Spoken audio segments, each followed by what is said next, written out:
I open the water. I wash my hand in sink. امال اقول ايه؟ دي اسمها faucet. faucet. وعشان نفتحها بنقول turn on.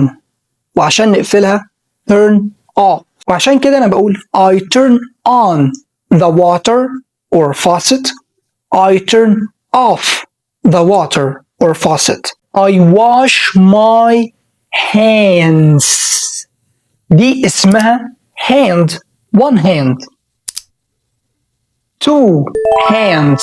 صح؟ فأنا بقول I wash my hands. أنت مش بتغسل hand واحدة، أنت بتغسل إيدك الاتنين، فبتقول I wash my hands. إحنا مش بنقول in sink، إحنا بنقول in the sink.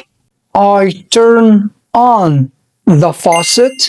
I wash my hands in the sink.